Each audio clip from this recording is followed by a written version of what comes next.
ஸ்தோத்திர மாதத்தில் இவைகள்லாம் நாங்கள் எதிர்பார்த்து ஸ்தோத்திரம் நடைபெறாமல் இருக்கிறதோ இந்த 10வது மாதத்தில் அதுபடியே நடக்கட்டும்.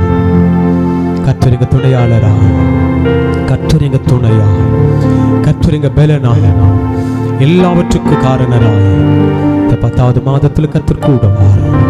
கர்த்தர் எங்க கூட வாரும். கர்த்தர் எங்க குடும்பத்தில் வாரும். கர்த்தர் எங்க வேலைகளில் வாரும். கர்த்தர் எங்க பிரயாணத்தில் வாரும். கர்த்தர் எங்க வியாபாரத்தில் வாரும். நாங்கள் எங்கெல்லாம் போகிறோமோ கர்த்தர் எங்களுக்கு துணையா நிர்வாகம். அப்போ நாங்கள் வரவேற்கிறோம், முற்றிலுமாய் எங்களை தாழ்த்துகிறோம். இயேசு ராஜா மாத்திரம் மகிமைப்படும். இந்த கால வேளையில் வந்த ஒவ்வொரு பிள்ளைகளையும் இந்த கரத்தில் ஒப்புக் கொடுக்கிறோம். ஒவ்வொருவரையும் கர்த்தர் ஆசீர்வதியும். சேனைகளின் கர்த்தர் பரிசுத்தர் என்ற வார்த்தையின்படி நாங்கள் பரிசுத்தராய் மாற உதவி செய்யும். துதிக்கிறோம். எல்லா துதி கன மகிமை ஒருவருக்கே நாங்கள் செலுத்துகிறோம். இயேசு கிறிஸ்துவின் மாறாத ஜீவனுள்ள நல்ல பிதாவே, ஆமென், ஆமென். நம்ம எல்லாரும் உட்கார்வோம். கர்த்தர் நல்லவர். இதனாலே வந்து உங்கள் யாவரையும் இயேசுவின் நாமத்தினாலே ஒவ்வொருவரையும் வாழ்த்தி வரவேற்கிறோம். கர்த்தரால் ஆகாத காரியம் ஒண்ணுமே இல்லை. நம்ம நினைப்பதற்கும் ஜெபிப்பதற்கும் அதிகமாய் செய்கிற தகப்பன் வாழ்க்கையில உண்மையாய் ஒரு விசுவாசிக்கிற பிள்ளைகளுக்கு ஆமை ஸ்தோத்திரம் திருப்தியாய் நடத்துகிற தகப்பன். எப்போ பஞ்ச காலங்களில முடியாது என்கிற சூழ்நிலையில அற்புதமாய் ஆச்சரியமாய் நம்ம வாழ வைக்கிற தகப்பனை ஆராதிக்கிறோம். 10வது மாதத்துல வாக்குத்தத்த வசனத்தோடு உங்களோடு கூட பேசும்படி கர்த்தரால் ஏற்படுகிறேன். இந்த மாதத்துக்குரிய வாக்குத்தத்த வசனம் எடுத்தவர்கள் வாசிக்கலாம். நீதிமொழிகள் 16ஆம் அதிகாரம் இந்த 10வது மாதத்துக்குரிய வாக்குத்தத்த வசனம் 16ஆம் அதிகாரம். நீதிமொழிகள் 16ஆம் அதிகாரம் அதனுடைய 3வது வசனத்தை நம்ம வாசிக்க கேட்போம். உன் செய்கைகளை கர்த்தருக்கு ஒப்புவி. சத்தத்தை கேட்கிற ஆராதனைக்கு வந்திருக்கிற சபையே, 10வது மாதத்துல கர்த்தர் நமக்கு கொடுக்கிற வாக்குத்தத்த வசனம் உன் செய்கைகளை கர்த்தருக்கு ஒப்புவி. அடுத்து சொல்றாரு, அப்பொழுது உன் யோசனைகள் உறுதிப்படும். இன்னைக்கு நான் உங்களை யாரையும் நான் கஷ்டப்படுத்தும்படி அல்ல.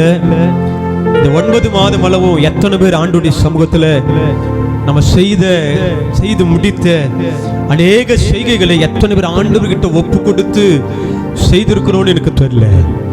ஆனா கர்த்தரினோடு கூட உங்களுக்கு கொடுக்கும்படி கர்த்தர் சொன்ன வார்த்தை என்கிட்ட ஒப்பு கொடுக்கணும். என் பிள்ளைங்க இன்னைக்கு எங்க கர்த்தருடைய சமூகத்தில் ஒப்பு கொடுக்கிறோம் அப்படின்னா, நம்மளால முயற்சி எடுத்து பிரயாசப்பட்டு செஞ்சு அதுல தோற்று போன பிறகு அப்போ ஆண்டவர்கிட்ட போய் ஆண்டவரே நீங்க பாத்துங்கப்பான்னு சொல்றோம். நிறைய பிள்ளைங்க இன்னைக்கு தோற்று போகும்போது முடியாத நிலைமையில அங்க நமக்கு தோல்வி அப்படிங்கிற ஒரு சூழ்நிலை வரும்போதுதான் இன்னைக்கு அநேக பிள்ளைங்க ஆண்டவர்கிட்ட வந்து ஆண்டவரே நீங்க பார்த்துக்கொள்ளோன்னு சொல்றோம். கர்த்தர் சொல்றாரு, முன்னாடியே முதல்லயே என்கிட்ட உன் செய்கைகள் என்ன செய்யணும்னு நினைக்கிறியோ, எது செஞ்சா என் குடும்பத்துக்கு நல்லா இருக்கும் நீ தீர்மானம் பண்ணிருக்கிறியோ, எதை எதிர்பார்க்கிறியோ, எதை நம்புறியோ, விசுவாசிக்கிறியோ அதை என்கிட்ட ஒப்புக்கொடு. இன்னைக்கு அதுதான் அநேக பேர் ஒரு வேலையா இருக்கட்டும், வேலைக்கு போய் அநேக நாட்கள் கடந்து போன பிறகுதான் சில அடிகளை பெற்றுக்கொள்றாங்க. சில சறுக்கல்கள் வரும், சில எதிர்ப்புகள் வரும், சில இவங்களை பகைக்கிற ஒரு கூட்டம் எழும்பும். வேலையா இருக்கட்டும் என்னவோ காரணம் அவ ஏன் நேரிடுகிறது அப்படின்னா, நாம அப்பா கிட்ட நம்முடைய செய்கைகளை நம்ம என்ன செய்யறோமோ அதை நம்ம அப்பா கிட்ட கொடுக்காததுனால, நம்ம பலத்துல நம்ம நிக்கிறதுனால சில சறுக்கங்கள் வரும்போது நம்ம சோர்ந்து போயிடும்.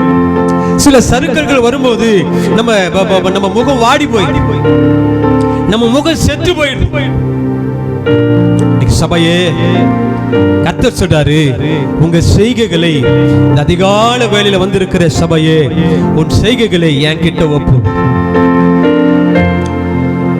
வசனம் சொல்லுது, காற்றும் இல்ல மழையும் இல்ல, ஆனாலும் வாய்க்கால்கள் எல்லாம் நிரப்ப செய்கிற தெய்வம். ஒண்ணும் இல்ல ஆனா நிரப்ப செய்கிற தெய்வம். அவர் சொல்றாரு, உன் செய்கைகளை என் கையில ஒப்பு கொடு. அடுத்தது சொல்றாரு, நீ ஒப்புவிக்கும் போதுதான் உன் யோசனைகள் உறுதிப்படும். நீ என்ன யோசிக்கிறீங்க? ஒருவேளை அப்பா அம்மா கிட்ட சொல்லாம இருக்கலாம், கணவன் மனைவி கிட்ட சொல்லாம இருக்கலாம், பழகின ஒரு ரத்த சொந்த கிட்ட சொல்லாம இருக்கலாம். ஆனா கர்த்தர் சொல்ற, நீ என்ன யோசிச்சிருக்கிறீங்க? அப்படி ஆண்டவர் யோசனைகளை உறுதிப்படுத்துகிற தகவல். அத பாடுற, யோசனையில பெரியவர், யோசனையில வல்லவர். அப்ப அந்த யோசனைகள், நம்ம யோசிக்கிற யோசனைகள் எங்க உறுதிப்படும், ஜெயமா மாறும் அப்படின்னா, நாம் அப்பா கிட்ட கொடுக்கணும். வேலை, ஆண்டவரே நான் வேலைக்கு போறேன், இந்த வேலையை ஒப்பு கொடுக்கிறையா? ஆண்டவர் வேலை இல்லையா சொல்லுங்க, வேலை. ஆண்டவரே எனக்கு வேலை கிடைக்கட்டும், ஒப்பு கொடுங்க. அதுதான் வசனம் சொல்லுது. ஆமென். உபாகம் 8ஆம் அதிகாரம் அதனுடைய 18வது வசனத்துல அவர் நம்ம வேலையை அவருக்கு ஒப்பு கொடுக்கும் போது என்ன நடக்குது அப்படின்னா, ஐஸ்வர்யத்தை சம்பாதிக்கிறதற்கான வேலனை நமக்கு கொடுக்கிறவர். அல்லேலூயா. நீங்க உனக்கு சம்பாதிக்கிறதுக்கு வேலை. அது ஒரு வேலை இல்லைங்க, நான் வியாபாரம் செய்யறேன், வியாபாரம் இல்லைங்க, நான் வேலை செய்யறேன், வேலை. நான் விவசாயம் பண்றேன், விவசாயம் இல்லைங்க, நான் சொந்தமா ஒரு கம்பெனி, பரவாயில்ல, என்னவோ எதவானாலும் கர்த்தர்கிட்ட ஒப்புக்கொடுங்க. கர்த்தர்கிட்ட. அவர்தான் தடைகளை மாற்றுகிற தகப்பன், சாபங்களை மாற்றுகிற தகப்பன், உன் பாவத்தை நிவர்த்தி செய்கிற தகப்பன். அவர்கிட்ட சம்பாதிக்கிறதற்கான வேலை.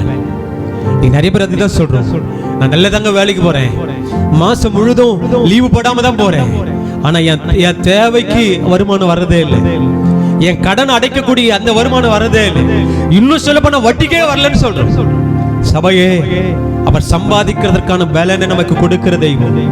எப்போ நம்முடைய செய்கைகளை கர்த்தருக்கு ஒப்பு கொடுங்க, முழுமையா ஒப்பு கொடுங்க, முழுமையா ஒப்பு கொடுங்க. நீங்க வாரும், நீங்க நடத்துங்கப்பா, நீங்க செய்யுங்க. எத்தனை பேர் நம்ம வியாபாரத்துல வேலைக்கு போகும்போது எத்தனை பேர் ஜெபம் பண்ணி, ஆண்டவரே கூட வாரும், ஆண்டவரே என் கூட வாரும், ஒரு அற்புதம் செய்யும், ஒரு நன்மையை செய்யும். எத்தனை பேர் சொல்றோம் அப்படின்னா, நிறைய பேர் சொல்றது இல்ல. ஒப்பு கொடுங்க. அடுத்தது, ஒருவேளை திருமணம் நடக்கலையா, ஆண்டவரே என் பிள்ளைகளுக்கு திருமணம் நடக்கல, ஒப்பு கொடுங்க. ஒருவேளை திருமணம் ஆகி பிள்ளை பாக்கியம் இல்லையா, ஒப்பு கொடுங்க. ஆண்டவரே கர்ப்பத்தை தரும். அநேக வருஷத்தின் மலட்டு தன்மையை கர்த்தர் மாற்றி இருக்கிறீங்க, ஒப்பு கொடுங்க. ஆண்டவரே பிள்ளை பாக்கியம். நம்ம குடும்பத்தில் என்ன எதிர்பார்த்து வரமோ சொல்லுங்க, ஆண்டவரே நான் எதிர்பார்க்கிறப்பா, ஒப்பு கொடுக்கிறேன் சொல்லுங்க. அப்ப நீ ஆண்டவர்கிட்ட ஒப்பு வைக்கும் போது நமக்கு என்ன நடக்குது அப்படின்னா, வாசிக்கலாம். ஆமே, சங்கீதம் 20ஆம் சங்கீதம் 4வது வசனத்தில் சொல்லுது, அவர் உன் மன விருப்பத்தின்படி, நீ என்ன விரும்புறீங்களோ, உன் குடும்பத்துக்கு இது வேணும், எதை விரும்புறீங்களோ அது உமக்கு தந்தருளுகிறதா. நம்ம மன விருப்பத்தின்படி, மனசுல நினைச்சிருக்கிறேன், அது நடக்குமா தெரியல, மனசுல நினைச்சிருக்கிறேன், உன் மன விருப்பத்தை நிறைவேற்றுகிற ஒரு தகப்பன். ஒப்பு கொடு. உன் மன விருப்பத்தை நிறைவேற்றுகிற தகப்பன். வசனம் சொல்லுது, உமக்கு தந்தருளி உமது ஆலோசனைகள் எல்லாம் நிறைவேற்றுவாராக. ஆமென். நிறைவேற்று. 10வது மாசம் நான் ஒப்பு கொடுக்கிறேன் ஆண்டவரே. என்ன செய்யணும்? முதல்ல ஆண்டவரே ஒப்பு கொடுக்கிறேன், ஒப்பு கொடுக்கிறேன். அதுதான் மோசே ஜெபிக்கிறாரு. 90ஆம் சங்கீதத்துல மோசே ஒரு ஜெபம் ஜெபிக்கிறார். வாசிக்கலாமா? 90ஆம் சங்கீதத்துல அதனுடைய 17வது வசனம். எங்கள் தேவனாகிய ஆண்டவரின் பிரியும் எங்க மேல இருப்பதாக, எங்கள் கைகளின் கிரியையை எங்களிடத்தில் உறுதிப்படுத்த. மோசே ஜெபிக்கிறார், எங்க கை கிரியை உறுதிப்படுத்துங்க ஆண்டவரே. என் கை, நான் செய்யற வேலை ஆசீர்வதிக்கப்படட்டும், நான் முயற்சி எடுக்கிற எல்லா சூழ்நிலையும் ஆசீர்வதிக்கப்படட்டும். அதுதான் மன விருப்பம். நீங்க நிறைய பேரு ஆமென், இன்னைக்கு நிறைய ஆவில பலன் அடைந்த பிள்ளைங்க கூட இருக்கட்டும், அநேக வருஷத்து கடந்து கர்த்தருடைய பிள்ளைகளா மாறி இருக்கிற பிள்ளைங்க கூட இருக்கட்டும், அநேக பேர் ஆண்டவரை முதன்மைப்படுத்துகிற ஜனம் இன்னைக்கு குறைவு, ஆண்டவர்கிட்ட ஒப்பு கொடுக்கிற ஜனம் குறைவு. நம்ம தான் செய்யணும் நினைக்கிறோம், நம்ம பலத்துல ஓடணும் நினைக்கிறோம், நம்ம சுயத்தில் நிற்கணும்னு நினைக்கிறோம், நம்ம பணத்துல செய்து முடிக்கணும்னு நினைக்கிறோம். இல்ல இல்ல இல்ல, முடியாது முடியாது. இன்னைக்கு இந்த 10வது மாசம் உள்ளத்தின் ஆழத்துக்கு அப்பா கிட்ட ஒப்பு கொடுங்க. ஆண்டவரே ஒப்பு கொடுக்கிறேன். எவைகளை தோற்று போயிருக்கிறோமோ, இது இது இப்படி வரணும்னு நான் நினைச்சேன், ஆனா வரவே இல்லை. தோல்வி தோல்வி. அப்பா கிட்ட ஒப்பு கொடுங்க. அவர் நிரம்ப செய்கிறது. கிறிஸ்து இயேசுவின் மகிமையில நம்ம குறைகளை நிறைவாய் மாற்றுகிறது. அவர் மாற்றுவார். இல்ல ஆண்டவரே, திருமணத்துக்கு வந்து எல்லாரும் இல்ல இல்ல இன்னும் கொஞ்ச நேரத்துல ஆனா ஒரு கல்யாணத்துல வந்து எல்லாருக்கும் தெரியும் திராட்சை ரசம் இல்ல, குறைபட்டுச்சு. எவ்வளவு பிரயாசப்பட்டு செஞ்ச காரியம் இல்ல இல்ல இல்லன்ற வார்த்தை வரும்போது அது அது அது எவ்வளவு ஒரு அவமானம். ஆனா ஆண்டவரை தேடி ஆண்டவர் இயேசுவே என்னப்பா இருக்குது, வெறும் கச்சாடி, காலி பண்ணி கூட இல்லை, வெறும் கச்சாடி. 9வது மாசத்தை முடித்து 10வது மாசத்துல வந்திருக்கிற உங்க கச்சாடிகள் ஒருவேளை வெறுமையா காலியா இருக்குதா? பிரயாசப்பட்டு பேதுரு போல ரா முழுவதும் பிரயாசப்பட்டு இந்த 9 மாசம் முழுமையா 30 நாளும் பிரயாசப்பட்டு ஒருவேளை ஒண்ணு இல்லையா ஒண்ணு ஆண்டவர்கிட்ட போகணும். இல்லப்பா சரி என்ன இருக்கு, வெறும் தன். நம்முடைய ஆண்டவருடைய ஸ்பெஷல் என்ன தெரியுமா? நம்ம கிட்ட என்ன இருக்குதோ அதையே கொண்டு நமக்கு திருப்தியா நடத்துகிற ஒரு தகவல். ஒரே ஒரு கூட எண்ணெய் மாத்திரம்.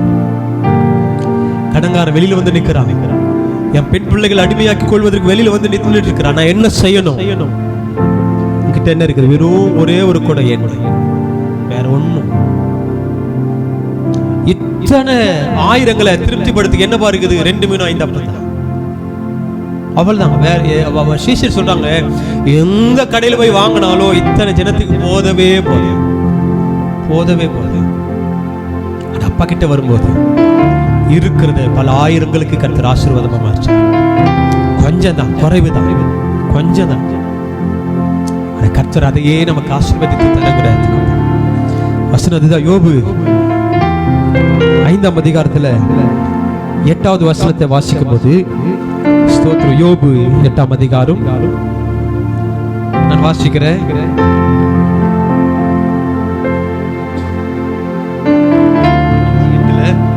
ஆனாலும் 5ஆம் அதிகாரம் 8வது வசனத்துல, ஆனாலும் நான் தேவனை நாடி, சபையே இதை பார்க்கிற ஜனமே, ஆனாலும் நான் என் தேவனை நாடி என் நியாயத்தை தேவனிடத்தில் ஒப்புப்பேன்.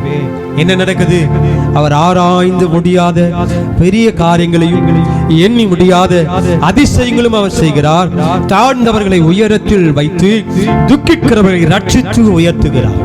துக்கிக்கிறவர்கள், கண்ணீரோடு இருக்கிறவர்களை, கவலையோடு இருக்கிற பிள்ளைகளை அவர் ரட்சித்து விடுதலை கொடுத்து, சூழ்நிலையை மாற்றி, கடனை மாற்றி, சாபத்தை மாற்றி, பாவத்தை மாற்றி, எவையெல்லாம் அவனுக்கு முன்னாடி ஆமென் ஸ்தோத்திரம் ஆமென் எரிகோ கோட்டையா நிக்குதோ தகர்த்து, அந்த முதல்ல விடுதலை, 2வது உயர். ஆண்டவருடைய ஸ்பெஷல் விடுதலை கொடுத்து உயர்த்துகிறதை ஒப்பு கொடுங்க. இதெல்லாம் நம்ம சுயத்துல நம்ம வச்சு ஓடி இருக்கிறோமோ, இதெல்லாம் நம்ம சுயத்துல செஞ்சிருக்கிறோமோ, நிறைய பேர் அனுபவத்துல தெரியும். இன்னைக்கு தோல்வியில நிற்கிறோம்.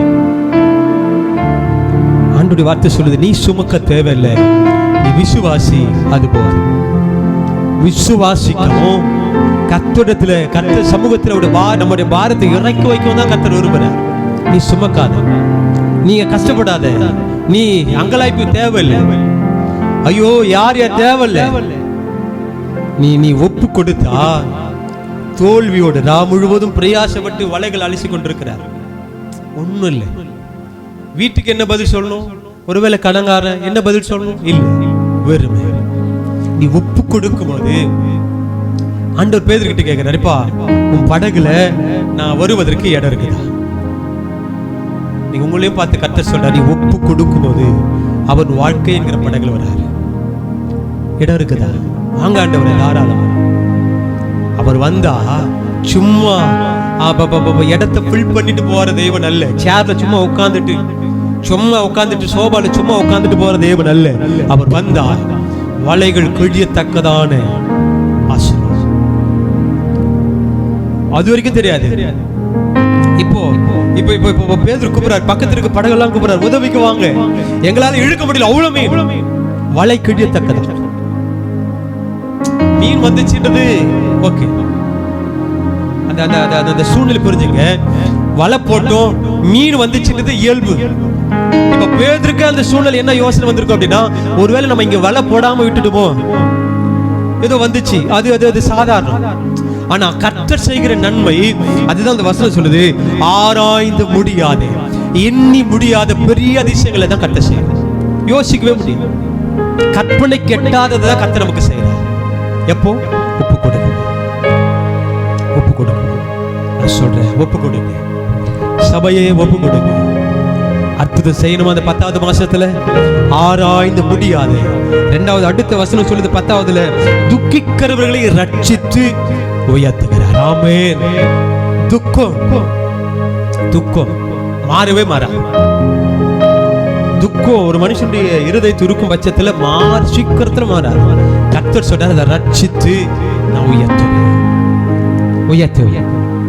அப்போ என்னை கேட்டுக்கொண்டிருக்கிற அருமையான கர்த்தருடைய பிள்ளையே, சொல்லி முடிக்கிற, தேவனை நாடி என் நியாயத்தை தேவன் கிட்ட தான் என்ன பண்ணுவேன், ஒப்பு. யோபு சொல்றார், தேவனை நாடி 10வது மாசம் ஆண்டவரை நாடி, ஆராதிக்கிற தகப்பனை நாடி உன் நியாயத்தை தேவன் கிட்ட ஒப்பு கொடு, அவர்கிட்ட ஒப்பு கொடு.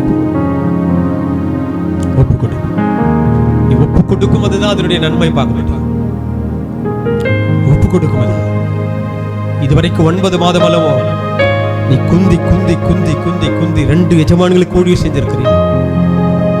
நீ ஒப்பு கொடுங்க. இல்லப்பா, இல்ல ஆண்டவரே, என்ன நடந்தாலும் நான் முழுமையா ஒப்பு கொடுக்கிறேன். என் வாழ்க்கையை முழுமையா ஒப்பு கொடுக்கிறேன். முழுமையா ஒப்பு கொடுங்க. அவர் ஐஸ்வர்யத்தை சம்பாதிக்கிறதுக்கான பலனை நம்ம மூலமா தான் கொடுக்கிறார். மோசே ஜெபிக்கிறார், என் கையை உறுதிப்படுத்துங்க ஆண்டவரே, என் கிரியை உறுதிப்படுத்துங்க ஆண்டவரே, தேவனாகிய புரி உங்க மேல இருக்கட்டும், எங்க கைகளின் ஆமென் கிரியை என் கையில உறுதிப்படுத்திதான். அப்ப என்ன, நான் செய்யற வேலை என்கிட்ட அதுக்கு நன்மையா எனக்கு வரட்டும், நான் பட்ட பிரயாசத்துக்கு தக்க பலன் என்கிட்ட என் கையில வரட்டும். அப்ப இந்த மாதத்துடைய வாக்குத்தத்த வசனம், நம் செய்கைகளை அப்பா கிட்ட ஒப்பு கொடுக்கும். அப்பொழுது என் யோசனை உறுதிப்படும். ஒருவேளை இதை இப்படிதான் இருக்கணும்னு நினைச்சு நம்ம வந்தோம். ஆனா ஒருவேளை அது இல்லாம போகும் பட்சத்துல இன்னைக்கு நம்ம முழுமையா அப்பா கிட்ட ஒப்பு கொடுக்கிற, ஒப்பு கொடுங்க. நல்ல கண்களை மூடி முடிந்த முழங்கால் படிட்டு வலது கரங்களை உயர்த்தி ஒப்பு கொடுக்கிற ஐயா, ஒப்பு கொடுக்கிறாங்க. எவ்வளவு முயற்சி எடுத்து கடன் மாறல, எவ்வளவு முயற்சி எடுத்து அந்த சாபம் மாறல, எவ்வளவு முயற்சி எடுத்தாலும் அடிக்கடி பலவீனம், எவ்வளவு முயற்சி எடுத்தாலும் அடிக்கடி பிரச்சனை, எவ்வளவு முயற்சி எடுத்தாலும் அடிக்கடி போராட்டம் உங்க வாழ்க்கை. ஒப்பு கொடுங்க. இல்லாம சூழ்நிலை, வறுமையான சூழ்நிலை. ஹல்லேலூயா. ஆமென். பேதுரு சொல்றார், ஆண்டவரே நான் முழுவதும் பிரயாசப்பட்டு ஒன்றும் அகப்படவில்லை. ஒருவேளை உங்க வாழ்க்கையில் 9வது மாசம் ஒன்றும் அகப்படலையா? நினைக்கிற ஆசீர்வாதம் அகப்படலையா? நினைக்கிற விடுதலை அகப்படலையா? நினைக்கிற வேலை அகப்படலையா? நினைக்கிற சோதரோ ஆமென் நன்மை அகப்படலையா? ரோமர் 8:28 அன்றியும் அவருடைய தீர்மானத்தின்படி அடைக்கப்பட்டவர்களா அவரிடத்தில் அன்பு கூற சகலவன் நன்மைக்காக மாறணும், சகலவன் நன்மைக்கு ஏதுவாதான் இருக்கணும். எனக்கு ஒருவேளை இல்லையா?